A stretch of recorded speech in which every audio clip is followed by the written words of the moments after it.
ആണവ അന്തർവാഹിനികളുടെ കാര്യത്തിൽ ഇന്ത്യ വളരെയധികം പുറകോട്ടാണ് മറ്റ് രാജ്യങ്ങളെ കമ്പയർ ചെയ്ത് നോക്കുകയാണെങ്കിൽ. എന്നാൽ ഇത് പരിഹരിക്കാനായിട്ട് ഇന്ത്യ സജ്ജമായിരിക്കുകയാണ്. ഒരുപാട് ആണവ അന്തർവാഹിനികൾ ഇന്ത്യ നിർമ്മിക്കാൻ പോകുന്നു എന്നാണ് നമുക്ക് ലഭിക്കുന്ന വിവരം. ഇത് കൂടുതലും കേന്ദ്രീകരിക്കുന്നത് ദക്ഷിണേന്ത്യയിലാണെന്നും മനസ്സിലാക്കാൻ സാധിക്കുന്നു. എന്തൊക്കെയാണ് കൂടുതൽ വിശദാംശങ്ങൾ? ഗൗതം പറഞ്ഞത് ശരിയാണ്. ആണവ അന്തർവാഹിനികളുടെ വിഷയത്തിൽ മാത്രമല്ല, അന്തർവാഹിനികൾ മൊത്തത്തിലെടുത്താലും ഇന്ത്യയേക്കാൾ ബഹുദൂരം മുന്നിലാണ് ചൈന. അമേരിക്കയ്ക്കാകട്ടെ, അമേരിക്കയുടെ മുഴുവൻ അന്തർവാഹിനികളും ആണവ അന്തർവാഹിനികളാണ്, അണുശക്തി കൊണ്ട് പ്രവർത്തിക്കുന്നവയാണ്. അമേരിക്കയ്ക്ക് ഏതാണ്ട് 60 അന്തർവാഹിനികൾ, ഈ 60ഉം അണുശക്തി കൊണ്ട് പ്രവർത്തിക്കുന്നതാണ്. റഷ്യയ്ക്കും ഏതാണ്ട് 55ഓളം അണുശക്തി കൊണ്ട് പ്രവർത്തിക്കുന്ന അന്തർവാഹിനികളുണ്ട്. ഇന്ത്യക്ക് സത്യം പറഞ്ഞാൽ 3 എണ്ണമേ ഉള്ളൂ. അതിൽ 4മത്തേത് S4 എന്നത് അതിന് പേരിട്ടിട്ടില്ല. പിന്നെ അത് ഇപ്പോൾ സീ ട്രയൽ നടത്തിക്കൊണ്ടിരിക്കുകയാണ്. കടലിൽ അതിൻ്റെ ട്രയലുകൾ നടത്തിക്കൊണ്ടിരിക്കുകയാണ്. ഈ വർഷം തന്നെ അത് കമ്മീഷൻ ചെയ്യുകയും ഇന്ത്യൻ നാവികസേനയുടെ ഭാഗമാകുകയും ചെയ്യുമെന്നാണ് വാർത്തകളിൽ നിന്നും നമുക്ക് മനസ്സിലാകുന്നത്.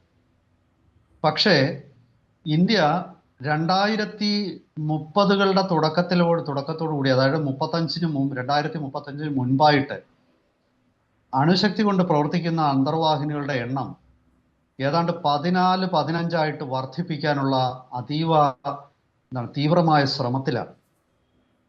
അതിൽ 4 SSBN എന്ന് പറയുന്ന കാറ്റഗറിയിലുള്ളതാണ്. അതായത് ഷിപ്പ് സബ്മേഴ്സിബിൾ ബലിസ്റ്റിക് ന്യൂക്ലിയർ എന്ന് പറയുന്ന ബലിസ്റ്റിക് മിസൈലുകൾ വഹിക്കുന്ന അന്തർവാഹിനികളാണ്. ആദ്യത്തെ 4 അതിപ്പോൾ ശരിയായിട്ടുള്ളത്. അത് പക്ഷേ അതിനേക്കാൾ വലിപ്പം കൂടിയ 4 ഉടൻ തന്നെ പണി തുടങ്ങിയിരിക്കുകയാണ്. S5 സീരീസിൽ പെട്ടത്.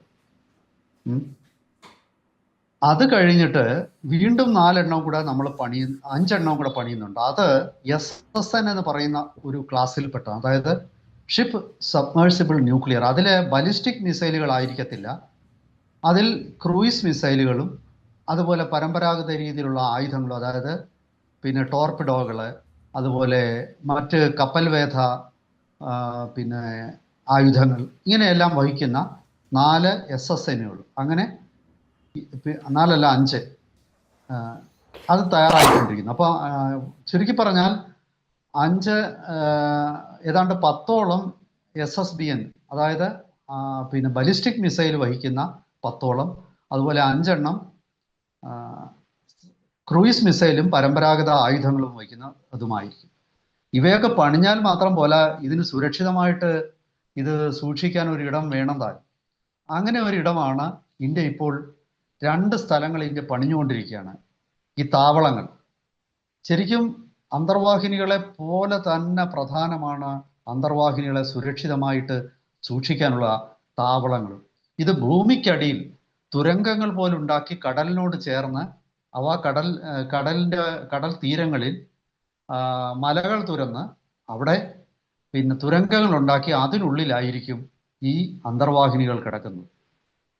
ഒരു കാരണവശാലും ശത്രുവിന് കാണാൻ പറ്റാത്ത രീതിയിൽ ഇവ കടലിലേക്ക് ഇറങ്ങുന്നതും ആ രീതിയിൽ തന്നെയാണ്. അപ്പോൾ ഇപ്പോൾ അതിനു വേണ്ടിയിട്ട് ഇന്ത്യക്ക് 2 പ്രോജക്റ്റുകളുണ്ട്. പ്രൊജക്റ്റ് വർഷ, പ്രൊജക്റ്റ് സീബേർഡ്. പ്രൊജക്റ്റ് വർഷ വിശാഖപട്ടണത്തിൽ നിന്നും ഏതാണ്ട് 50 കിലോമീറ്റർ തെക്കോട്ട് മാറി റാംപള്ളി എന്ന് പറയുന്ന ഒരു ഗ്രാമത്തോട് ചേർന്ന്, നമ്മുടെ ഈസ്റ്റേൺ നേവൽ ഹെഡ്ക്വാർട്ടേഴ്സ് എന്ന് പറയുന്ന വിശാഖപട്ടണത്തിലാണ്. അപ്പോൾ ഈ റാംപള്ളിയിലാണ് നമ്മുടെ ഒരു അന്തർവാഹിനി താവളം ഇപ്പോൾ ഉയർന്നു വരുന്നത്. അതുപോലെ തന്നെ കർണാടകത്തിലെ കാർവാർ എന്ന പ്രദേശത്തും. അങ്ങനെ 2 സ്ഥലങ്ങളിൽ ഇന്ത്യയുടെ അന്തർവാഹിനികൾ ഭൂഗർഭ അറകൾ, അതുപോലെ സമുദ്രത്തോട് ചേർന്ന് കിടക്കുന്ന, ഒരു കാരണവശാലും ശത്രുവിന് എളുപ്പത്തിൽ വന്നെത്താൻ പറ്റാത്ത ഈ 2 കേന്ദ്രങ്ങളിലായിരിക്കും ഇന്ത്യയുടെ ആണവ അന്തർവാഹിനികൾ ബഹുഭൂരിപക്ഷവും പിന്നെ സൂക്ഷിക്കുന്നത്. ഇതില് പ്രോജക്റ്റ് സീബേർഡിന്റെ പ്രോജക്റ്റ് വർഷയുടെ, അതായത് കാർവാറിന് പിന്നെ വിശാഖപട്ടണത്തുള്ള പ്രോജക്റ്റ് വർഷയുടെ ആദ്യഘട്ടം 2026 ഈ ആദ്യഘട്ടം പണിഞ്ഞു തീരുകയാണ്. അത് പിന്നീട് പല ഘട്ടങ്ങളിലായിട്ട് ഈ പ്രോജക്റ്റ് റാംബിള്ളി എന്നുള്ളത് ഉള്ള പ്രോജക്റ്റ് വർഷ അത് പിന്നെ പൂർത്തിയാക്കപ്പെടും. 3 ഫേസ് ആണെന്നാണ് ഞാൻ മനസ്സിലാക്കുന്നത്. അപ്പോൾ അതോടുകൂടി അവിടെ നിരവധി, അതായത് ഒരു 4-5 ആണവ അന്തർവാഹിനികളും അതുപോലെ തന്നെ പരമ്പരാഗത രീതിയിലുള്ള ഡീസൽ അന്തർവാഹിനികളും ഒക്കെ തന്നെ ആ പ്രോജക്റ്റ് വർഷയുടെ ഭാഗമായിട്ട് റാംബിള്ളിയിൽ നിർമ്മിക്കുന്ന ഭൂഗർഭ അറകളിലായിരിക്കും അവ പാർക്ക് ചെയ്യുന്നത്. അതുപോലെ തന്നെ പ്രോജക്റ്റ് സീബേർഡ് കാർവാറിലുള്ളത് അതിൻ്റെ ഇപ്പോൾ 2ാം ഘട്ടം ആണ് പുരോഗമിക്കുന്നത്. ആദ്യ ഘട്ടം പൂർത്തിയായി കഴിഞ്ഞിരിക്കുന്നു. അത് 32 വാർഷിപ്പുകൾക്ക് ഇപ്പോൾ തന്നെ, യുദ്ധക്കപ്പലുകൾക്ക് 32 എണ്ണത്തിന് ഇപ്പോൾ തന്നെ അവിടെ സുരക്ഷിതമായിട്ട് ആങ്കർ ചെയ്യാനുള്ള സംവിധാനം ഉണ്ടാക്കിയിട്ടുണ്ട്. ഈ വരുന്ന സമയത്ത് ഇന്ത്യയുടെ ഈ നിർമ്മിക്കാനിരിക്കുന്ന ഭാരം കൂടിയ SSBNകളും അവിടെ തന്നെ ആയിരിക്കും പാർക്ക് ചെയ്യുന്നത്. അപ്പൊ ചുരുക്കി പറഞ്ഞ ഇതിന് ഏതാണ്ട് 40,000 കോടി രൂപയ്ക്കാണ് ഇന്ത്യ ഇനി ഭാവിയിൽ ഈ SSN എന്ന് ഞാൻ പറഞ്ഞ ഉണ്ടാക്കാൻ പോകുന്നത്. അതും ഈ കാർവാറിലായിരിക്കാം കൂടുതലും പാർക്ക് ചെയ്യുന്നതെന്നാണ് കരുതപ്പെടുന്നത്. കാർവാർ ബേസ് എന്ന് പറയുന്നത് ഏതാണ്ട് 25 കിലോമീറ്റർ നീളത്തിലാണ് ഈ അന്തർവാഹിനികളുടെ ബേസ് ഉണ്ടാക്കിയിരിക്കുന്നത്.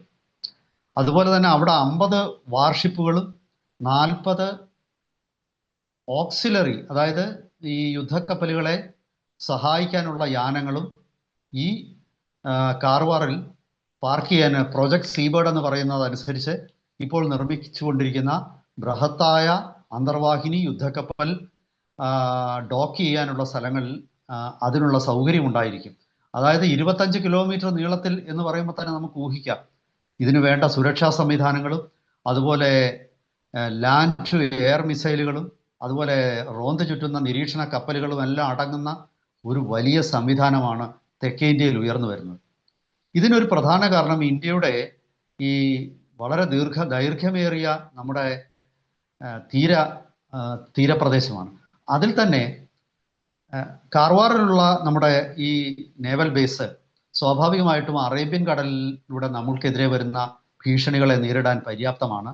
ഇത് പാകിസ്ഥാനിൽ നിന്നും വളരെ ദൂരെയാണ്. കാരണം അത് കാരണം തന്നെ പാകിസ്ഥാനെ സംബന്ധിച്ച് ഒരു മിസൈൽ അറ്റാക്കിലൂടെ നമ്മുടെ ഈ പറയുന്ന അന്തർവാഹിനി താവളങ്ങളെയോ അല്ലെങ്കിൽ യുദ്ധക്കപ്പലിന്റെ താവളങ്ങളെയോ ആക്രമിക്കുക എന്നുള്ളത് എളുപ്പമല്ല. കിഴക്ക് വിശാഖപട്ടണത്തിലാകട്ടെ പാകിസ്ഥാന് ഇത് ഏതാണ്ട് അസാധ്യമാണ്. പിന്നീട് ഇത് മനസ്സിലാക്കിയിട്ടാണ് ചൈന ഇന്ത്യയുടെ ഈ ബേ ഓഫ് ബംഗാളിന്റെ പരിസരത്തായിട്ട് ഇപ്പോൾ ചൈനീസ് ചാരക്കപ്പലുകൾ നിരന്തരം റോന്ത് ചുറ്റുകയാണ്. കാരണം ചൈനയ്ക്ക് ശരിയായ രീതിയിൽ ഭയമുണ്ട്. ഇത് സ്ട്രെയിറ്റ് ഓഫ് മലാക്ക എന്ന് പറയുന്ന പിന്നെ ആൻഡമാൻ ദ്വീപിൽ നിന്നും ചൈനയിലേക്ക് പോകുന്ന കപ്പൽ മാർഗമാണ്. ആ സ്ട്രെയിറ്റ് ഓഫ് മലാക്കയിൽ നമുക്ക് വളരെ വേഗത്തിൽ ഈ വിശാഖപട്ടണം തീരത്തു നിന്നും ഇന്ത്യയുടെ അന്തർവാഹിനികൾക്ക് അവിടെ കുതിച്ചെത്താൻ പറ്റും. മാത്രവുമല്ല നമുക്ക് ഗ്രേറ്റ് നിക്കോബാർ ഐലൻഡിലൊക്കെ തന്നെ നമ്മുടെ നാവികത്താവളം ഇപ്പോൾ പൂർണ്ണമായും സജ്ജമാണ്. അതായത് ഇന്ത്യ ഒരു ബഹുമുഖ തന്ത്രത്തിലൂടെയാണ് ഈ ഇന്ത്യൻ മഹാസമുദ്രത്തിൽ ഇന്ത്യക്ക് നേരെ ഉയർന്നു വരുന്ന ഭീഷണികളെ നേരിടുന്നത്. അതിൻ്റെ ഒരു ഭാഗം എന്ന് പറയുന്നത് ഈ MH-64 എന്ന് പറയുന്ന ആക്രമണ ഹെലികോപ്റ്ററുകളാണ്. ഇപ്പോൾ അത് അമേരിക്കയിൽ നിന്ന് നമ്മൾ വാങ്ങിച്ചതാണ്. ഈ MH-64 റോമിയോ അമേരിക്ക ഇപ്പോൾ വെനിസ്വേലൻ പ്രസിഡന്റ് നിക്കോളാസ് മഡൂറോയെ തട്ടിക്കൊണ്ടുപോകാനായിട്ട് ഉപയോഗിച്ചത് ഈ MH-64 ആണ്. MH-64ഉം അപ്പാഷയും ഒക്കെ, അതുപോലെ പൊസൈഡൺ എന്ന് പറയുന്ന മറ്റൊരു നിരീക്ഷണ വിമാനമുണ്ട്. ഇതും അന്തർവാഹിനികൾക്കെതിരെയുള്ള യുദ്ധത്തിന് നമ്മൾ ഉപയോഗിക്കുന്നതാണ്. ഈ പൊസൈഡൺ P-8 എന്ന് പറയുന്ന ഈ പൊസൈഡൺ എയർക്രാഫ്റ്റ് ഇത് ഇപ്പോൾ തന്നെ 8ഓളം എണ്ണം ഇന്ത്യക്കുണ്ട്. ഇന്ത്യ കൂടുതൽ ഇത്തരം വിമാനങ്ങൾക്ക് അമേരിക്കയിൽ നിന്ന് ഓർഡർ കൊടുക്കുകയാണ്. അതായത് നമ്മളെ സംബന്ധിച്ചിടത്തോളം നമുക്ക് അന്തർവാഹിനികളുടെ ഒരു കുറവുണ്ട് ചൈനയെ അപേക്ഷിച്ച് എന്നുള്ളത് നമ്മൾ അംഗീകരിക്കുന്നു. അതിന് ബദലായിട്ട് ഇപ്പോൾ ഇന്ത്യ ഉദ്ദേശിക്കുന്നത് അണുശക്തി കൊണ്ട് പ്രവർത്തിക്കുന്ന അന്തർവാഹിനികൾ, അതുപോലെ തന്നെ ഈ പൊസൈഡൺ നിരീക്ഷണ വിമാനങ്ങൾ, അതായത് അന്തർവാഹിനികൾക്കും മറ്റ് യുദ്ധക്കപ്പലുകൾക്കും എതിരെ ഫൈറ്റ് ചെയ്യാൻ ശേഷിയുള്ള, അതുപോലെ MH-64 റോമിയോ ഹെലികോപ്റ്ററുകൾ, ഇവയൊക്കെ അടങ്ങുന്ന ഒരു ബഹുമുഖമായിട്ടുള്ള ഒരു പ്രതിരോധ സംവിധാനമാണ് നമ്മൾ ഈ ഇന്ത്യൻ മഹാസമുദ്രത്തിൽ ഇന്ത്യക്ക് നേരെ വരുന്ന ഭീഷണികളെ നേരിടാനായിട്ട് നമ്മൾ ഇപ്പോൾ തയ്യാറാക്കുന്നത്. അതുകൂടാതെ ലക്ഷദ്വീപിലെയും ആൻഡമാൻ നിക്കോബാർ ഐലൻഡുകളിലെയും വ്യോമത്താവളങ്ങൾ എല്ലാ യുദ്ധവിമാനങ്ങൾക്കും ലാൻഡ് ചെയ്യാനും ടേക്ക് ഓഫ് ചെയ്യാനും പര്യാപ്തമായ രീതിയിൽ അവ വികസിപ്പിക്കുന്നു. അവിടുത്തെ നാവിക താവളങ്ങൾ വികസിപ്പിച്ച് സദാ അവിടെ ഇന്ത്യയുടെ ഡിസ്ട്രോയർ ക്ലാസ്സിലുള്ള നാവിക യുദ്ധക്കപ്പലുകൾ ഉൾപ്പെടെയുള്ളവ അവിടെ ആങ്കർ ചെയ്യും. അപ്പൊ ചുരുക്കി പറഞ്ഞാൽ നമ്മുടെ സമുദ്രം നമ്മുടെ ഏറ്റവും വലിയ സമ്പത്താണെന്നും അത് മാത്രവുമല്ല ഈ ആൻഡമാൻ കടലിടുക്കിൽ നമ്മൾ കണ്ടെത്തിയിരിക്കുന്ന വൻ എണ്ണ നിക്ഷേപം നമുക്കുണ്ടെങ്കിൽ സ്വാഭാവികമായിട്ടും നമ്മൾ ഭയപ്പെടേണ്ട ഒരവസ്ഥയാണ് ഇന്നുള്ളത്. കാരണം അമേരിക്ക ലോകത്തിന്റെ മുഴുവൻ ഊർജ മേഖലയുടെ നിയന്ത്രണം അമേരിക്ക ഏറ്റെടുക്കാൻ ശ്രമിക്കുകയാണ്. അതാണ് വെനിസ്വേലയെ അവരിപ്പോൾ ആക്രമിച്ചതിന്റെ ഒരു പ്രധാന ലക്ഷ്യം. അതവർ വളരെ വ്യക്തമായിട്ട് പറഞ്ഞിട്ടുണ്ട്, ഞങ്ങൾ വെനിസ്വേലയുടെ എണ്ണ ഉൽപാദനത്തെ ഇനി ഞങ്ങൾ നിയന്ത്രിക്കും എന്ന് വളരെ കൃത്യമായിട്ട്. അത് മറച്ചൊന്നും വെച്ചിട്ടില്ല, അത് തുറന്നു തന്നെ അമേരിക്ക പറഞ്ഞിട്ടുണ്ട്. അതായത് ഈ ഒരു ബഹുമുഖ തന്ത്രം ഇന്ത്യ രൂപപ്പെടുത്തിയിരിക്കുന്നത് തന്നെ ഇന്ത്യയുടെ ഈ അന്തർവാഹിനികളുടെ കാര്യത്തിൽ നമ്മൾ ചൈനയെ അപേക്ഷിച്ച് കുറച്ച് പറയില്ല. പാകിസ്ഥാനെ അപേക്ഷിച്ച് നമ്മൾ വളരെ മുന്നിലാണ്. ഏതാണ്ട് 16 അന്തർവാഹിനികൾ ഇപ്പോൾ ഇന്ത്യക്ക് ഓപ്പറേഷനിലാണ്.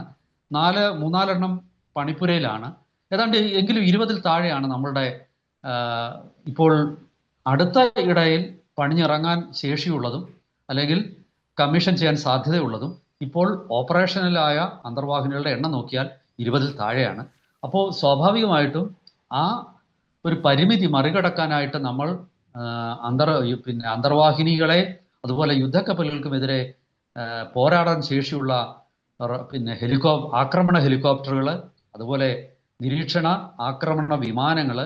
ഈ പൊസൈഡോൺ വിമാനത്തിൽ നിരീക്ഷണം മാത്രമല്ല, റഡാർ വെച്ചിട്ട് അത് അന്തർവാഹിനികളെ ലൊക്കേറ്റ് ചെയ്യുക മാത്രമല്ല, ആ അന്തർവാഹിനികൾക്ക് നേരെ മിസൈൽ പ്രയോഗിക്കാനും അതിന് കഴിയും. അത് മാത്രവുമല്ല, നമ്മളുടെ ഇപ്പം നാവിക ശക്തി, അതായത് യുദ്ധക്കപ്പലുകളുടെ എണ്ണം, ഞാൻ ഈ കഴിഞ്ഞ ദിവസം വായിച്ചത് നമ്മുടെ നാവികസേനാ മേധാവി പറഞ്ഞിരിക്കുന്നത് ഓരോ 1.5 മാസത്തിലും ഒരു പുതിയ യുദ്ധക്കപ്പൽ ഇന്ത്യൻ നാവികസേനയുടെ ഭാഗമാകുകയാണ്.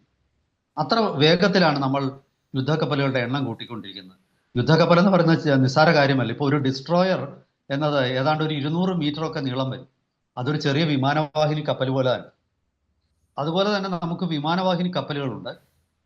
അത് യുദ്ധക്കപ്പലുകളിൽ ഡിസ്ട്രോയർ, അതുപോലെ തന്നെ ഫ്രിഗേറ്റുകൾ, പിന്നെ ഏറ്റവും ചെറിയ യുദ്ധക്കപ്പലായ കോർവെറ്റുകൾ, ഇതൊക്കെ വളരെ ആധുനികമായിട്ടുള്ള സ്റ്റെൽത്ത് ക്വാളിറ്റിയുള്ള അല്ലെങ്കിൽ മിസൈൽ ഗൺ ബോട്ടുകൾ. ഇതൊക്കെ തന്നെ നമ്മൾ അതിവേഗം നമ്മുടെ നാവികസേനയുടെ ഭാഗമാക്കിക്കൊണ്ടിരിക്കുകയാണ്. അതാണ് ഞാൻ പറഞ്ഞത്, ഓരോ 1.5 മാസത്തിലും പുതുതായി ഒരു യുദ്ധക്കപ്പൽ ഇന്ത്യൻ നാവികസേനയുടെ ഭാഗമാകുകയാണ്. വളരെ വേഗത്തിലാണ് നമ്മളുടെ ഈ യുദ്ധക്കപ്പലുകളുടെ എണ്ണം കുതിച്ചു വരുന്നത്. പക്ഷേ ഇതൊക്കെ പറയുമ്പോഴും ചൈന ഈ നാവിക ശക്തിയുടെ കാര്യത്തിൽ അമേരിക്കയുടെ മുന്നിൽ എത്തിയിരിക്കുകയാണ്. അതാണ് നമ്മൾ ശ്രദ്ധിക്കേണ്ടത്. അതായത് ലോകത്തിലെ ഏറ്റവും വലിയ നാവികസേനയോടാണ് സത്യത്തിൽ ഇന്ന് ഇന്ത്യ പോരാടുന്നത്.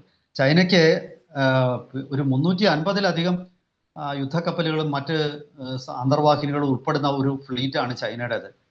200 എന്നുള്ള ഒരു പരിമിതവും എന്നാൽ ഒട്ടും മോശമല്ലാത്തതുമായ ഒരു എണ്ണത്തെയാണ് ഇന്ത്യ ലക്ഷ്യം വെക്കുന്നത്. കാരണം ഇന്ത്യയെ സംബന്ധിച്ചിടത്തോളം ഇന്ത്യ ആഗ്രഹിക്കുന്നില്ല. പക്ഷേ സ്വയം പ്രതിരോധത്തിന് വളരെ കൃത്യമായിട്ട് നമുക്ക് പ്ലാനുണ്ട്. നമ്മുടെ ഏറ്റവും വലിയ അഡ്വാൻറ്റേജ് ഈ ലക്ഷദ്വീപും ആൻഡമാൻ നിക്കോബാർ ദ്വീപ സമൂഹങ്ങളുമാണ്. അതായത് ഇവിടെ ഇത് 2 വലിയ യുദ്ധക്കപ്പലുകൾ പോലെയാണ് പ്രവർത്തിക്കുന്നത്. ഇന്ത്യക്കെതിരെയുള്ള വെല്ലുവിളികളെ ഇവിടെ നിന്ന് കരയിൽ സ്ഥാപിച്ചിരിക്കുന്ന മിസൈലുകൾ ഉപയോഗിച്ച് അവ ഇന്ത്യയിലേക്ക് എത്തുന്നതിന് മുമ്പ് തന്നെ അവയെ നശിപ്പിച്ചു കളയാനുള്ള ആയുധശേഷിയും അതുപോലെ ജിയോഗ്രഫിക്കൽ അഡ്വാൻറ്റേജും, അതായത് ഭൂമിശാസ്ത്രപരമായ ഒരു മേൽക്കൈയും ഇന്ത്യക്കുണ്ട്. ഇതാണ് ഇന്ത്യക്ക് നൽകുന്ന മറ്റൊരു ആത്മവിശ്വാസം. ചൈനയെ സംബന്ധിച്ചിടത്തോളം ചൈനയ്ക്ക് ഇന്ത്യയുടെ നേരെ പോരാടണമെങ്കിൽ ഇവിടം 2 മറികടക്കാതെ പറ്റില്ല. എന്തായാലും ശരി, വരുന്ന ദിവസങ്ങളിൽ ഈ നാവികസേനയുടെ മുന്നേറ്റത്തിന്റെ പുതിയ വാർത്തകളുമായിട്ട് നമുക്ക് പ്രേക്ഷകരെ സമീപിക്കാം.